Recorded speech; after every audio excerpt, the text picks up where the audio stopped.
오늘은 모세의 생애로부터 배울 교훈에 대해서 함께 연구하겠습니다. 히브리서 11장 24절에서 26절에 있는 말씀입니다.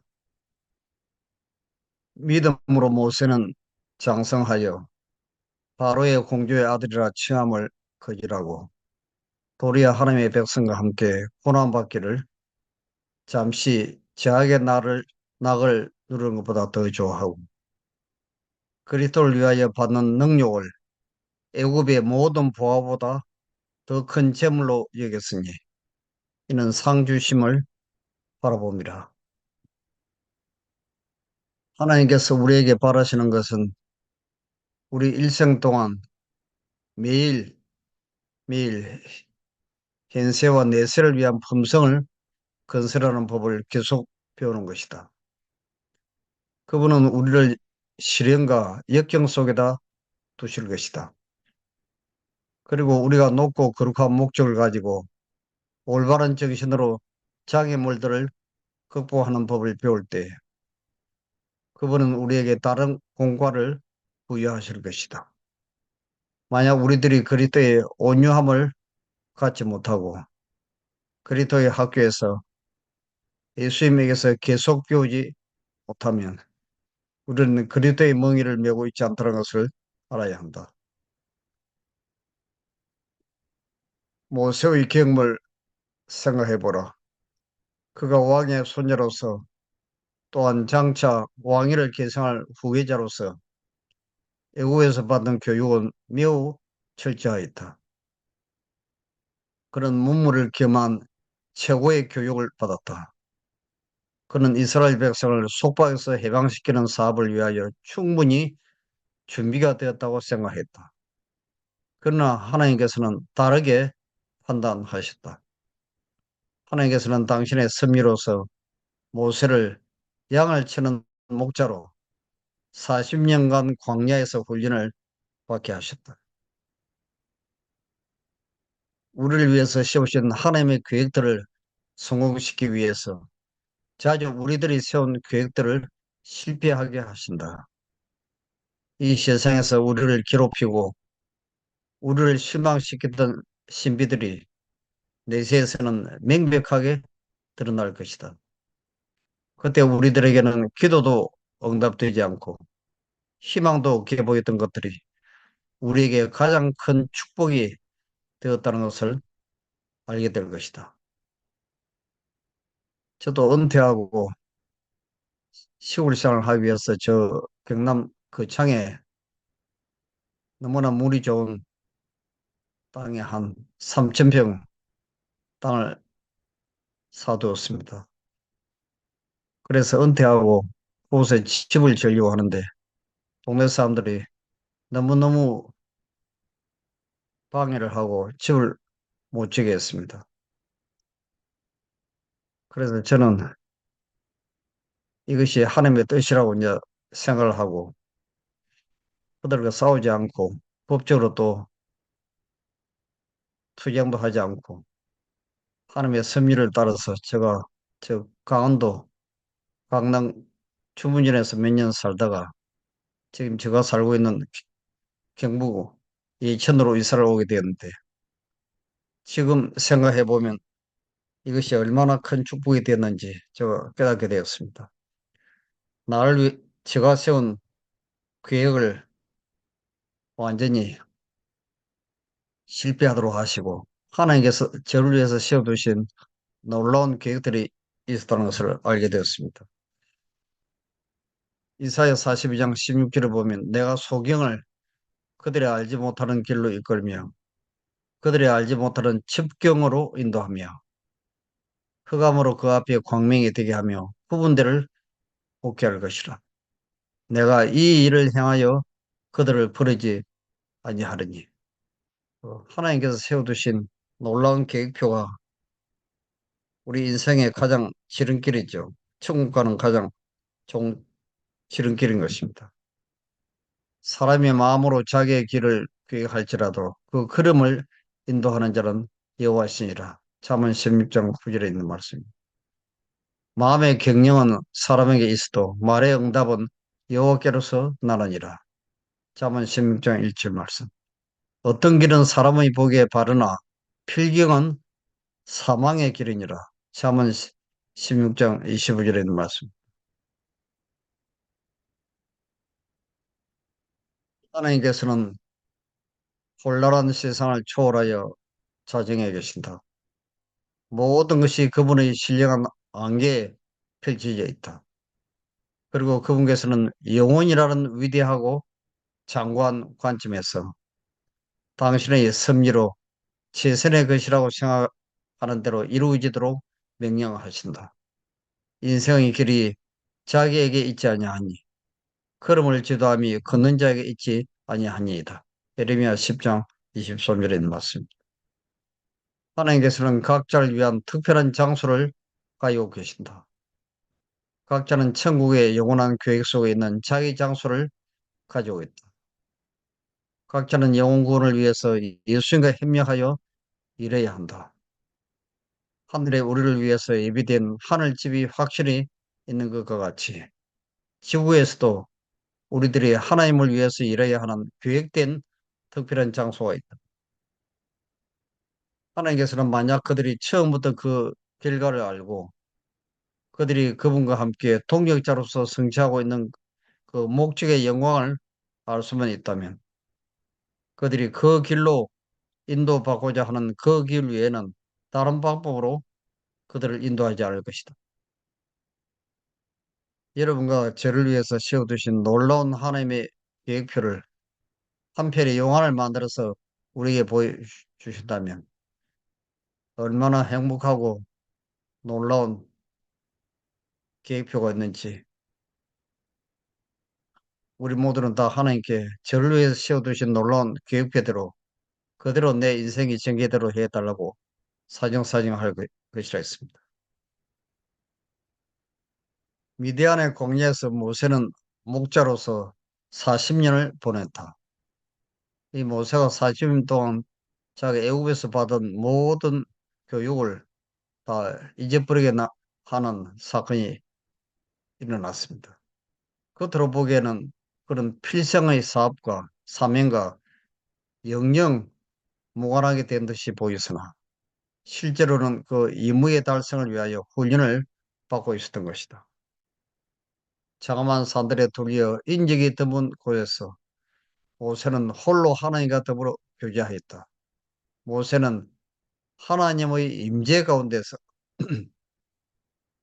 그분의 능력에 둘러싸인 듯하였다.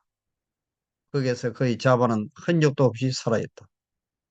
그런 무한하신 하나님 앞에서 인간이 얼마나 무력하고 시야가 좁은 존재인가를 깨달았다.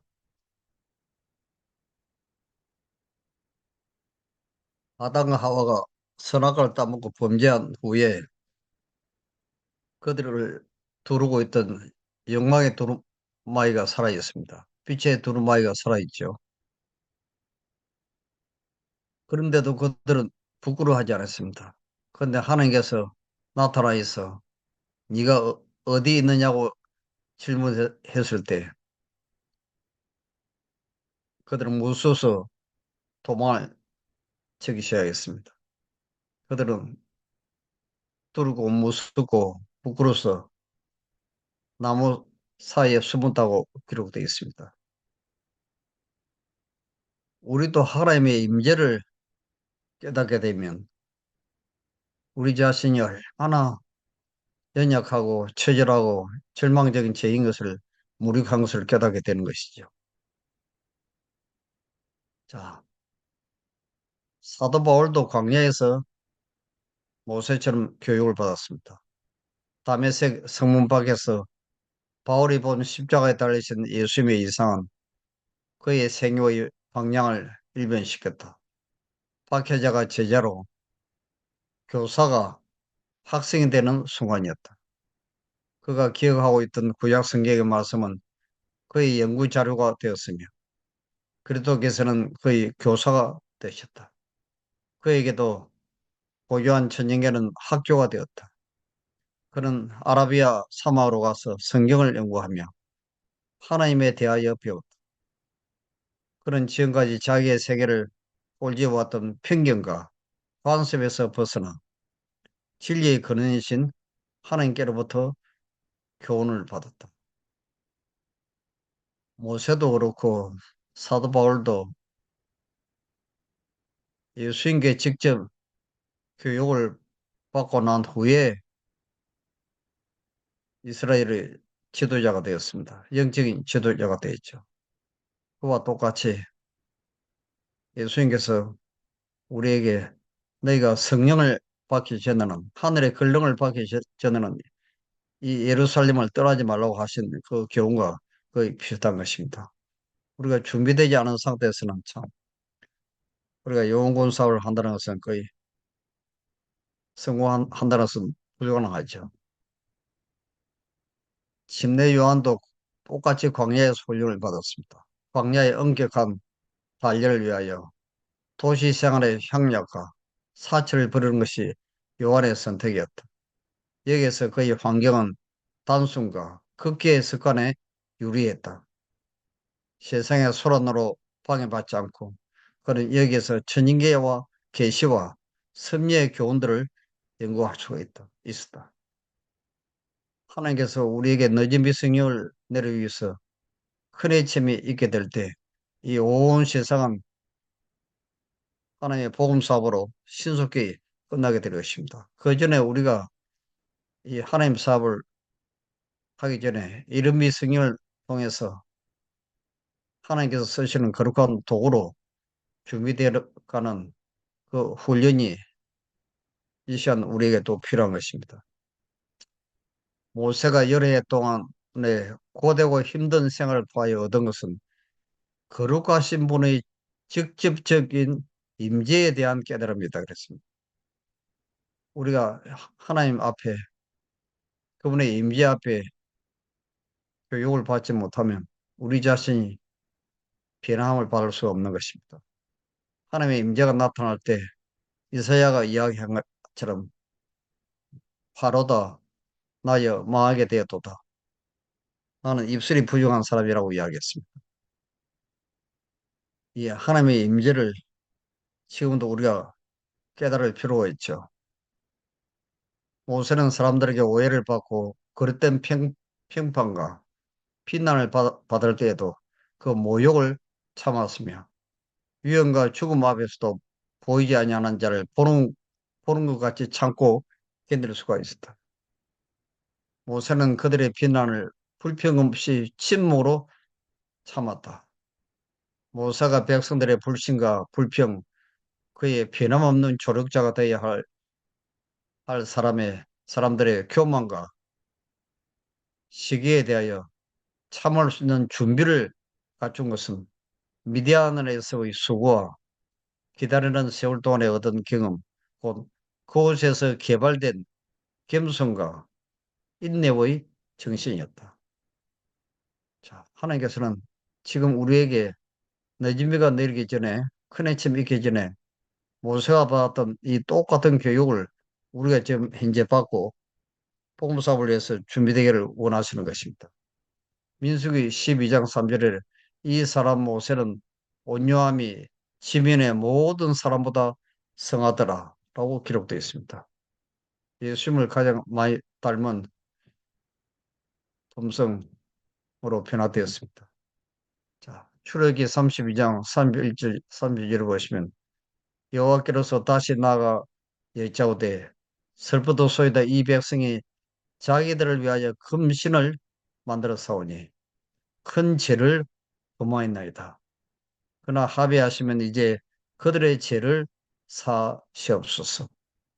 그렇지 않사오면 원컨대 주의 기록하신 책에서 내 이름을 지워버려 주옵소서.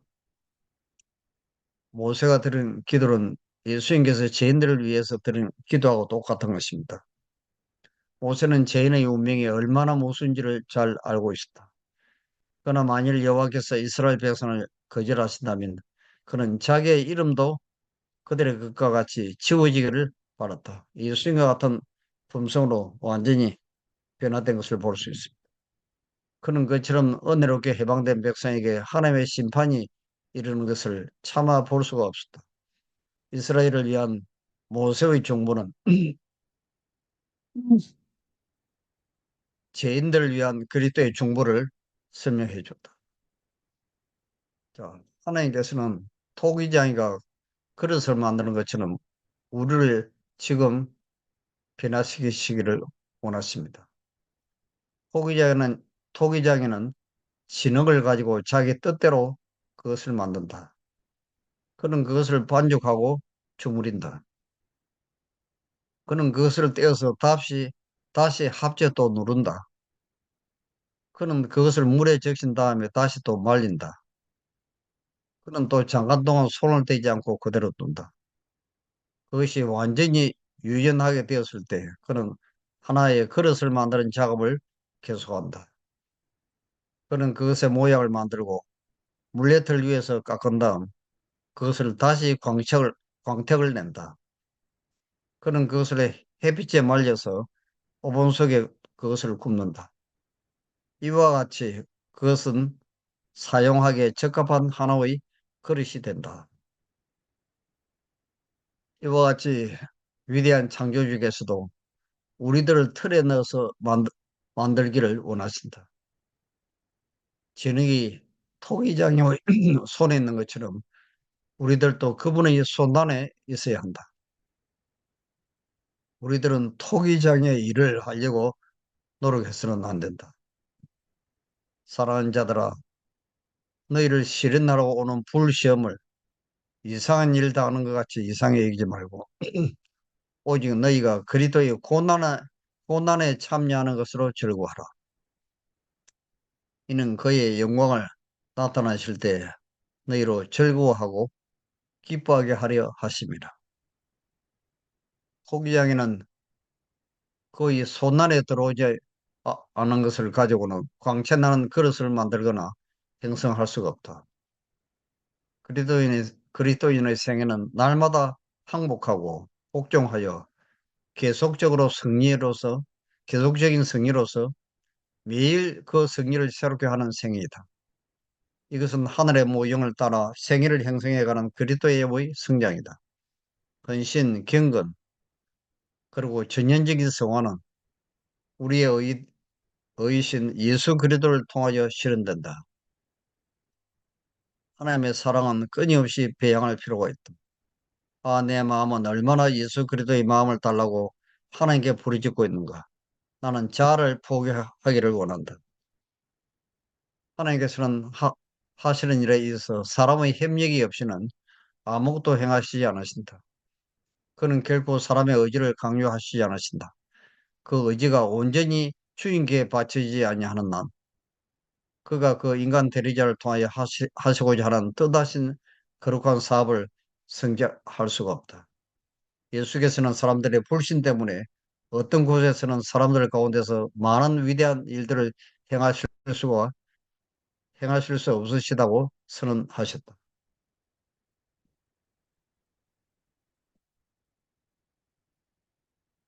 하나님께서는 그의 백성들을 한 계단씩 인도하신다. 저들의 마음에 있는 것을 드러나게 하기 위해서 같지 않은 방면으로 이끄신다. 어떤 일은 어떤 문제에 대해서는 잘 견디나 다른 문제에 대해서는 견디지 못하고 실패한다. 발전되어 가는 모든 지점에서 마음은 시험을 받고 조금씩 철저하게 연단을 받게 된다. 만일 하나님의 백성이라고 공언하는 자들이 이 엄격한 과업을 반대하는 마음이 그들에게 있는 것을 발견한다면 그 사실은 그들이 주님의 입에서 토하여 냄을 받지 않기 위하여 극복해야 할 일이 있음을 그들에게 확신시켜 주는 것이다. 천사는 말했다. 하나님께서는 당신의 백성에게 속한 모든 사람을 시험하여 입증하기 위하여 당신의 사업을 점점 더 철저하게 하실 것이다. 어떤 사람들은 한 가지 점을 즐거운 마음으로 받아들인다. 그러나 하나님께서 시험하시는 다른 점을 그들에게 제시하시면 그들은 위축되어 뒤로 물러선다. 왜냐하면 그들은 그것이 그들에게 있는 어떤 우상과 직접적으로 상처되어 있음을 발견하기 때문이다. 여기서 그들은 그들의 마음속에 예수님을 내 쫓은 무엇이 있는지를 볼 수 있는 기회를 갖게 된다. 그들은 무엇인가를 진리보다 더 소중히 여기고 있다. 전에 어떤 한 목사님이 고도자를 위해서 성경을 가르치고 있습니다. 침대 받기 전에 모든 것에 다 동의했습니다. 그런데 마지막으로 11급에 대해서 수급의 10분의 1에 대해서 하는 게 바쳐야 될 것을 이야기하고 하나님 앞에 그것을 수행하도록 했습니다. 그런데 그 이후로 그 사람은 목사님께 다시는 오지 않았습니다. 그 사람 마음에 품고 있는 우상은 바로 하나님보다 더 사랑하는 돈이었죠. 그러므로 그들의 마음은 예수님을 받아들일 준비가 되어 있지 않았다. 사람들은 그들의 우상을 버리고 참된 정인의 근거에 유의할 것인지의 여부를 깨닫게 하기 위하여 일정 기간의 시험을 받고 증거를 받게 된다.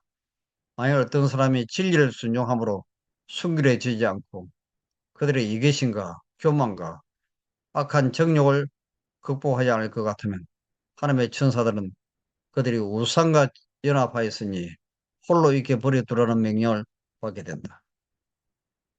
그래야 그들은 그들 스스로의 일을 하도록 지나쳐 버려지고 그들 자신의 굴복되지 않은 제약적 기질을 가지고 악한 천사들의 지배를 받도록 버려진다. 그러나 모든 과정을 통과하고 모든 시험을 또 견디고 이긴 자들은 어떤 대가도 감수하고 참된 정인의 근거에 유의하게 되었다. 그러므로 그들은 늦은 비를 받고 성전하기에 합당한 자들이 될 것이다. 여러분 여기서 보시는 과정처럼 내 품성은 변화되지 않고 매일 늦은 비만 달라고 밤낮 기도하는 분들이 있습니다. 그들에게 늦은 비가 내리겠습니까요? 품성이 변화되지 않은 사람들이 자꾸 늦은 비만 달라고 기도하면 나중에 악령이 내린다 했습니다. 하나님께서는 우리가 늦은 비를 받기 전까지 우리 품성을 변화시키기 위해서 이렇게 참 우리를 단련하고 시험하고 입증하고 훈련시키는 이 교육 과정이 있는 것이죠. 이런 것들을 통과하지 아니하고 승리하지 않은 분들에게 결코 늦은 비가 내릴 수 없습니다. 이것이 참된 정인의 궁고입니다. 우리가 예수님과 같은 품성과 사랑을 받기 전에 불로 연단한 하는 그 불로 연단한 실현과 훈련의 과정이 우리에게 필요한 것이죠.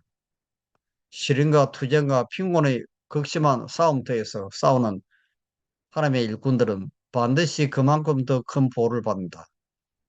열띤 투쟁 가운데서 힘써 일어나는 사람들에게 하나님은 여호와는 너를 지키시는 자라 여호와께서 네 우편에서 네 그늘이 되신다고 하신다. 우리 주께서 우리의 특별한 필요에 순응하시다. 그는 우리 우편에 있는 그늘이시다. 그는 우리 곁에 꼭 붙어 그러시며 우리의 모든 필요를 공급하시려고 준비하고 계신다. 주는 그를 위하여 즐거운 마음으로 봉사하는 사람들 곁에 매우 가까이 오신다. 그는 모든 사람들을 알고 계시며 그 이름까지 알고 계신다. 오 참으로 놀랍도다. 우리가 가진 그리스도의 부드러운 사랑의 보증이에요. 매일 아침 그날 하루를 위하여 그대들 자신과 자녀들을 하나님께 바치라. 몇 개월이나 몇 년을 위하여서 계획하지 말 것이다. 이것들은 그들의 것이 아니다. 오직 하루만이 그들의 것이다. 마치 그 하루가 지상에서의 마지막 날인 양 죽임을 위하여 힘껏 일하여라. 그대의 모든 계획들을 하나님 앞에 내어놓고 그 계획의 수행이거나 포기이거나 간에 모든 것을 그분의 섭리가 지시하는 대로 내어 맡기라. 하나님의 계획을 그대의 계획 대신 받아들이고 비록 그렇게 함으로 오랫동안 마음에 품어왔던 계획을 버릴 수밖에 없다 할지라도 그렇게 하리라. 이같이 하면 생애가 더욱더 거룩한 모분을 따라서 꼴 지어질 것이다. 모든 지각에 뛰어난 하나님의 평강이 그리스도 예수 안에서 너희 마음과 생각을 지키시리라. 빌립보서 4장 7절에 있는 말씀. 그러므로 내일 일을 위하여 염려하지 말라. 우리는 날마다 그 그리스도를 따라가야 한다. 하나님께서는 내일을 위한 도움을 주지 않으신다. 하나님께서는 당신의 자녀들에게 인생 행로에 대한 모든 지시를 한꺼번에 주지 않으신다. 그 까닭은 그들이 혼란하게 되지 않도록 하시기 위함이다. 하나님께서는 그들이 기억하고 실행할 수 있을 것만큼만 말씀해 주신다. 자, 모래 위에 발자국 시를 하나 읽고 마치겠습니다. 어느 날 밤에 한 사람이 꿈을 꾸었습니다. 그는 그 꿈 속에서 예수님과 함께 해변을 따라서 걷고 있습니다. 그때 하늘을 스크린 삼아 그의 지나온 삶의 순간들이 영화처럼 펼쳐 있습니다. 모래 위에는 두 사람의 발자국이 있습니다. 그 중에 하나는 그의 것이었고 다른 하나는 주임의 발자국이었습니다. 그는 모래 위에 길게 펼쳐진 발자국을 보다가 어느 순간부터 오직 한 사람의 발자국만 있는 것을 보았습니다. 그는 그때가 그의 삶에서 가장 절망적이고 가장 슬펐던 순간이었음을 알았습니다. 그는 항해하듯이 주님께 물어보았습니다. 주님, 제가 주님을 따르면 항상 저와 함께 하시겠다고 말씀하지 않으셨습니까? 주님은 저와 동행하였습니다. 그러나 제 삶의 가장 어려웠던 순간에는 한 사람의 발자국밖에 없는데 이것이 어찌된 일입니까? 제가 주님을 가장 필요로 할 때 왜 주님께서는 저를 떠나셨는지 이해할 수가 없습니다. 주님께서는 이렇게 대답하였습니다. 나의 소중한, 정말 소중한 아이야. 나는 결코 너를 떠난 적이 없었단다. 네가 고통과 환난을 당하는 시간에 모래 위에서 한 사람의 발자국만이 있는 것은 내가 너를 업고 갔기 때문이란다. 기도하겠습니다. 하늘에 계시는 아버지, 오늘도 하나님께서는 모세가 하나님 사업을 하기 전에 광야에서 40년 동안을 하나님의 임재 앞에서 교육을 받은 것처럼 오늘도 우리를 훈련시키고 변화시켜서 마지막 내 임무를 받고 그네 짐에 참여하고 복음을 땅 끝까지 전파하고 이 사업을 마치시기 위해서 오늘도 모세처럼 날마다 우리를 훈련시키고 변화시키는 그 교육 사업을 하게 되는 것을 깨닫게 되었습니다. 오늘 하루 동안 우리가 무슨 일이 일어나든지 우리가 무슨 일이 주어지든지 우리가 불평하고 불만을 가지 아니하고 오직 하나님의 뜻에 복종하며 하나님께 모든 것을 바치고 온전히 헌신하는 삶으로 주님을 기쁘시게 하는 그렇고 하루가 되게 우리 모두를 도와주시고 축복하여 주시옵소서.